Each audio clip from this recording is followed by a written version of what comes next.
Hello everyone and welcome to the channel.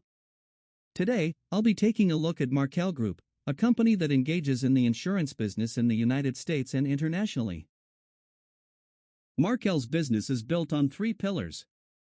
Specialty insurance. They insure complex or niche risks like professional liability, marine, energy, and environmental. Careful pricing and risk selection are key.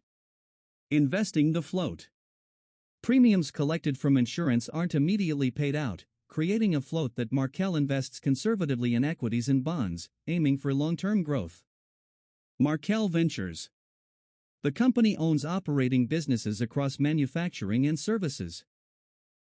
These generate steady cash flow and diversify earnings beyond insurance.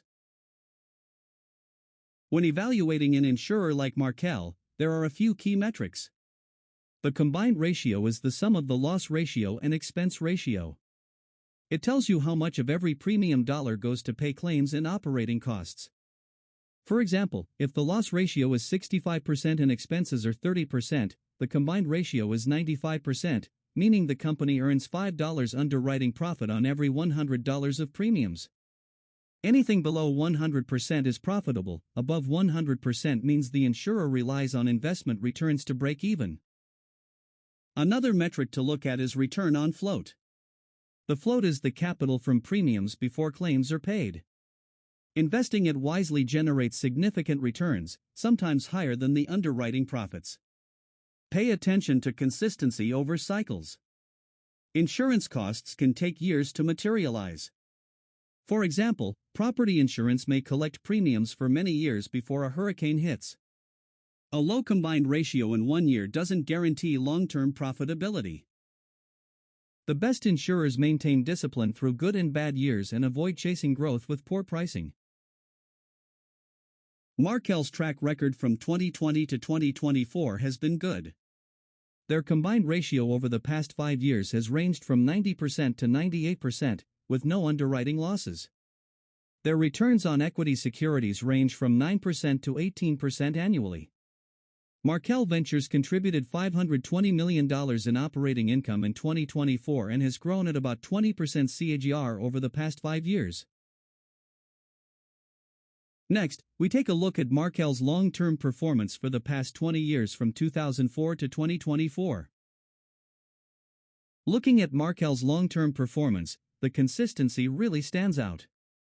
Over the past 20 years, the combined ratio has exceeded 100% in only 3 years. That means there were 17 years of profitable underwriting, which shows strong discipline across multiple insurance cycles. Over the same period, shareholders' equity has compounded at around 12% per year. This reflects the combined effect of disciplined underwriting, investing the float, and earnings from operating businesses. Over the past 20 years, the share price has grown at about 8% per year, meaning it roughly doubles every 9 years. This is lower than the S&P 500 at around 10%, and well below the Nasdaq at roughly 15%. It is important to buy only at lower valuations. Buying at lower price-to-book multiples significantly enhances future returns, while buying at higher multiples leads to more modest outcomes. From past history, a reasonable entry price for Markel would be around 1.2 times book value, and most attractive around 1 time book value during periods of market panic when there is indiscriminate selling. In summary, Markel is a specialty insurer with strong underwriting discipline, achieving profitable underwriting in 17 of the past 20 years. It uses insurance float as long-term, low-cost capital, and has diversified earnings. Over the past 20 years, shareholders' equity has compounded at about 12% per year, while the share price has grown at around 8% per year. As always, price determines future returns. Over the long term, returns closely follow business value growth plus changes in valuation. Buying Markel near 1.2 times book value typically delivers returns in line with business growth, while buying closer to 1 time book allows investors to benefit from both business growth and valuation uplift. That's all I have for Markel. What do you think about the company's future? Let me know in the comments below. Don't forget to like and subscribe for more content like this. Thanks for watching, and I'll see you in the next video. Bye.